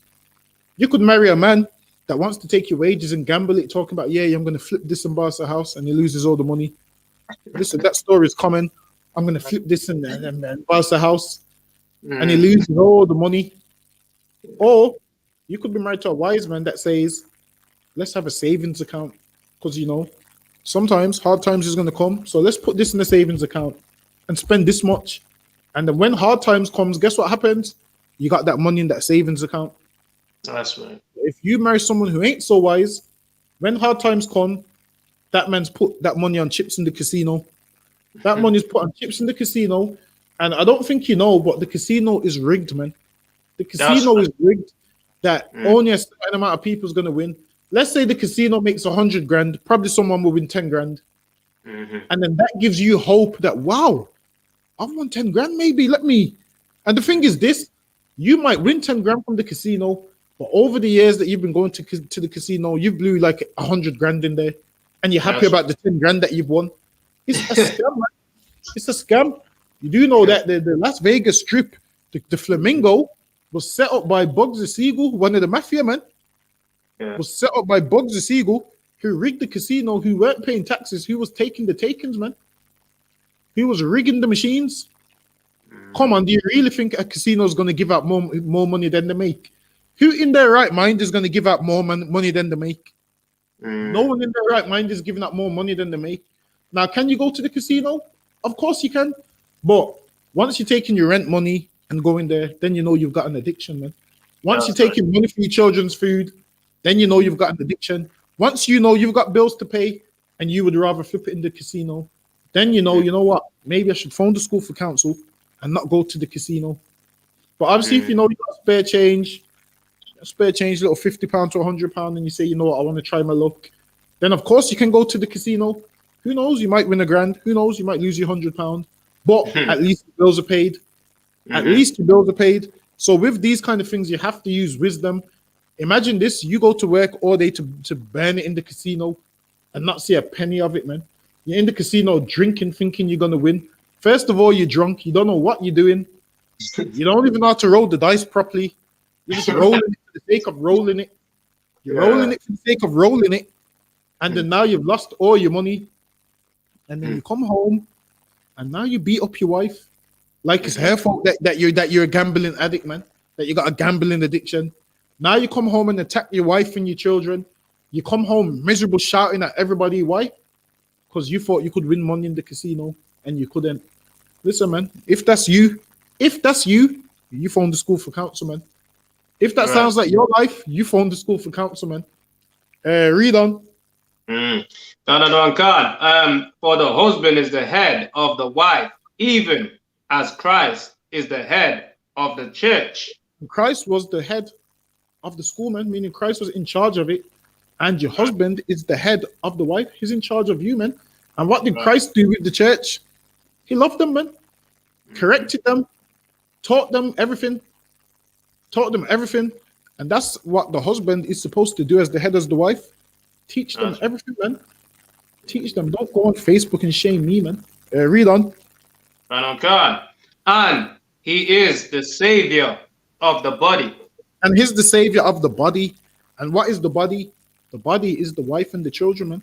This man is the head, and the wife and the children is the body. And we are the body of Christ, man. Right. And the man is the head of the wife and children, meaning without a head, what happens? The white man then enters the house, man, and becomes that head. That's right. He then becomes the head of your wife and your children. Now your children is running around with zombie knives. Now your children is running around killing everything moving. Why? Because you didn't allow a black man to be the savior of the body. You only allowed this black man to see his children in contact centers. You only allowed this black man to see his children for 1 hour a week. And then after that 1 hour, after this man trying to convince his kids he loves them, you just undo all that convincing. Your father hates you. Imagine this. You've got 1 hour to convince your children that you love them. And this woman's got, 6 days and 23 hours to convince your children how much you hate them. Listen, it's rough, man. Of course your children ain't going to love you because they've been brainwashed, man. But for time's sake, drop that. Give me Isaiah chapter 3 and verse 12. So we're going to go to Isaiah chapter 3 and verse 12, man.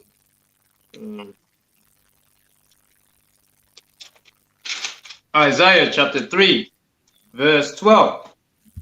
As for my people, children are their oppressors. And children is talking about our oppressor, man, the white man, because he's a child. He's childish, man. Like it's not literally talking about your children oppress you. Obviously, children don't oppress you. When it says children are the oppressors, it's talking about the white man because this man oppresses us and he's childish. He's childlike, man. This man destroys the whole earth, destroys the ozone layer, man. Digs deep into the earth, sucks out all the oil. This man cuts down all the trees in the forest, so there's wildfires, man. Obviously, what trees do is what? Trees keep the soil correct and everything, man. Once this man cuts all these things down, what happens? He cuts down all the plants. So the animals that rely on them plants as food and whatnot start to eat each other, man. When these animals would never eat each other. But obviously, they're in survival mode. Why? Because their habitation's been burnt down. This man's cut it all down. Now, in certain countries, you got bears living in people's back gardens. Why? Because the white man's moved them out of their natural habitat, man. And what happens? Now they want to kill the bears when the bears is what? Got no home because this child has destroyed their home, man.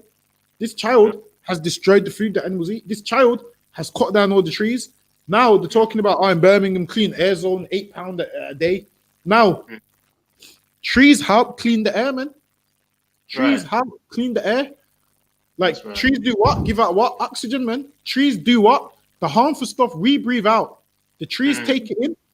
Carbon monoxide. What they give out, we take that in. So it's like a back and forth. And then if you cut down all the trees, there's going to be a lack of oxygen, man. Right. There's going to be a lack of clean air. All the harmful substances is going to be in the air. Why? Because you've cut down all the trees. And then now you're talking about a clean air zone. Obviously, the air is not going to be clean because you've cut down all the trees, which helps clean the air.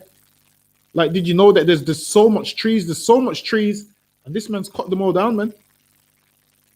Cut down most of them, near enough all of them. Cut down all of them, man. Why? And then now he's crying about £8 clean air zone. How about you stop cutting down the trees, man? And the air would be clean. It's that simple. This is why we need to rule the earth. Because this man is a child. Read on. That's right. So like the other one, is that twofold?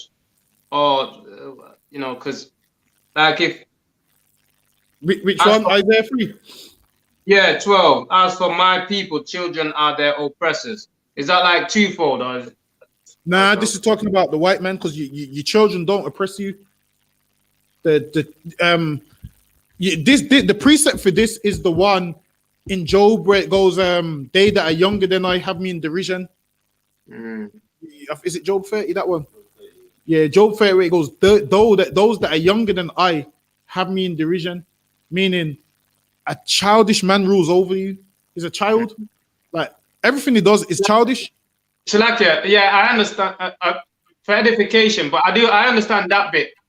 But like, if I may, like the way our children don't have no respect for us, you know what I'm saying, anymore, and so on and so forth. I don't know, but yeah.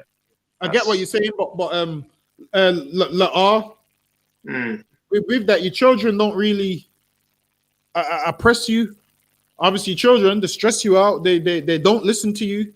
But oppressing is what the white man does. Make sure you don't get a job. Make sure your children hate you. And remember, it's him. Why your children don't respect you. So it all comes back to him. Here's the reason why your children don't respect you. Why? Because this man teaches them. Your parents can't discipline you. Your parents taught you child line. Listen, man, some children know that number off by heart, man. Child line. Why? Because he feeds them that. If your parents tell you anything that you disagree with, if you want to be a transgender, you've got the right to do it. They're allowed to oppress you and so forth. So this white man, he's the cause of all the oppression. But read on. And Khan, children are the oppressors, and women rule over them. And women rule over us, man. Meaning, imagine you want to see your children. You have to ask this woman, can I see my child, man? You have to beg and beg and beg. Can I please see my child? She's going to tell you no. How much money have you got first? Jordan needs a pair of trainers. That's the only time she knows you, man, is when Jordan needs a pair of trainers.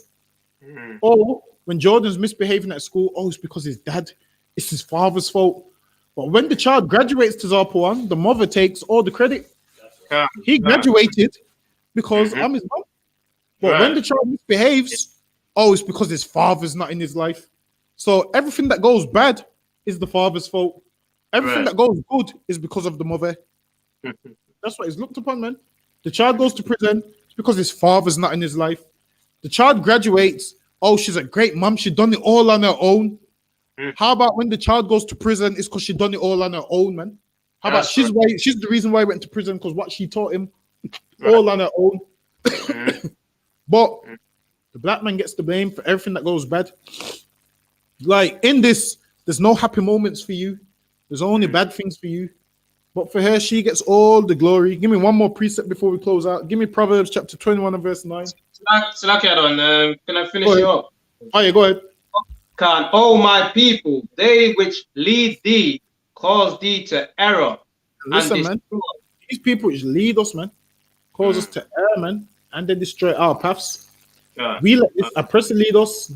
We let the Christian church lead us, and that causes us to err, man. You mean to tell me all these women in churches, the pastor can't tell them, yo, you should respect that man that you got a kid with. You should respect that man and allow him to see. The pastor can't say, let that man see his children. The pastor can't say that. Listen, man. If a sister comes in here and she says, I'm not letting his father see him, we're going to ask why. Is this man harmful? Is this man dangerous? If she says no, let him see his child, man. That's If right. this man's not harmful, this man ain't dangerous, then let him see his child, man. Give him that respect. You're not going to poison that child against the father, man. Not in here. Not in here, man. Same way, we wouldn't let that man poison the child against the mother. We ain't going to let you do the same thing against the father, man. Whereas in church, they will allow you to do that, man. But not in here. Read on. So, like, what did you say to get to? Proverbs chapter 21 and verse 9. Good. So all that disrespect, man, that men have to endure, man. And then you're going to tell us about Father's Day. Listen, man, black man, who cares about Father's Day? When you don't celebrate it, you don't care about the disrespect that comes with it, man. You don't care about the disrespect that comes with it. Just let them disrespect you on the internet. Who cares? You don't celebrate it anyway. Like, what does she want? What does she like? She wants you to phone her and say, oh, I want a Father's Day card and this. Let her disrespect you on the internet, man. Just let her do it. Who cares? How about you coming to I.S.U.P.K where we respect you every single day, man? Whereas you respected as a father every single day of your life, man. Keep it Proverbs 21 and verse 9. Proverbs chapter 21 verse 9. It is better to dwell in the corner of the house, Slacky, on the corner of the housetop, than with a brawling, Slacky, than with a brawling woman in a wide house. Imagine you've got a brawling woman, man. You listen to our point. Imagine you don't. Obviously, this is for people in the world. You don't even want to be with her, but she don't let you leave because you're not going to see the children, man. She says, if you leave, you're not seeing the children again. She uses these children as a weapon. So you have to be in the house with this brawling woman, man, knowing that you don't want to be there, but you have to be there because she's going to take the kids away, man. She's going to stop you from seeing the children. You can't go out with your friends. Why? Because she's going to stop you from seeing the children. She's going to keep using them children as a weapon, man, which is a rough situation. Honestly, if she does that, obviously you need to have some dignity, man, and say, you know what? You're going to use the children as a weapon. Go ahead. Maybe these children will come and find me when they're 18 or something, and they can find out the real truth. Because by you crying about it every single day, guess what's going to happen? One day she's going to take these children away from you anyway, man. One day she's going to take these children away from you and not let you see them anyway. And you're going to be there crying your eyes out and whatnot. This is what you do, man. You just say, okay, then, because women get all power in this kingdom, man. You can either go to court and fight it and whatnot, or you can be like, you know what? These children will find me when they're 18, man. And you get with a sister in the school that will let you see your children, man. And you always leave the door open to those other children. Like, you know what? They'll find me when they're old enough to understand. And when they are old enough, they're going to want to know, Father, why wasn't you in my life? They're going to want to know, Dad, why wasn't you in my life? And then they grew up with their mom, and they would have known over time that their mom was a bitch to all the other men that came in their life. And they're going to understand how their other siblings with a different father to her or them didn't get to see their father also. And they will realize their mom's the problem, man. And all that dislike she made them children dislike you with, them children will start to love you and understand, you know what? My mom was a mean, horrible person that made me miss out on all these years with my father. And then they'll come around you more and more, and they will realize their mom was the problem. So all this brainwashing she's doing, don't cry about it, man. Don't worry. One day these children will come and find you, man. You just serve the Lord, man. You just serve the Lord. And if it's meant to be, these children will come and find you, and they will ask you that question, Dad, why wasn't you in my life? Do you know how hard my life was without you in it? And then you can say, I wanted to spend time with you, but your mom wouldn't allow me to.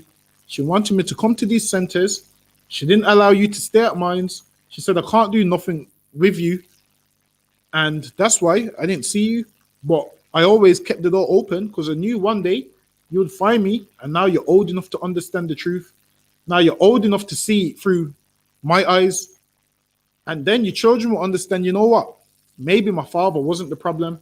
Maybe my mom was the problem, who lied to me for 21 years, man. Who lied to me about my father for all these years. And listen, man, in the end, you'll be the winner, man. Because these children will see their mom for what she really is, man. They will see her for the liar that she is. Like you see before how they was blaming you for missing out on 18 years of their life. Right. They wouldn't turn around and understand. They wouldn't understand it was their mom's fault why you missed out on 18 years of their life, man. So this is what you need to do. Let men see their children, man. Instead of playing games with children's lives, thinking they're toys, thinking I'm gonna hurt a man by using the child as a weapon. They're not toys, man. These children grow up, man. They grow up one day. So let them see their father, man. Let the child decide, man, at least if they want to see their father or not. You don't do it for them. Brainwashing the child. And with that, we open the time and we'll be here tomorrow, 7 p.m. for the scripture breakdown class with Captain Parasha. So I'm giving up second about a hand first and foremost. Right. I'm going to give the teacher one courtesy salute. Men of Israel, Amadim Shabbat, Amadim Barak, Yahweh Ba'ashem, Yahweh Shai Barak Atar, Yahweh Shem Yahweh Shabbat Kafam. Yad Yamatah, Catholic salute.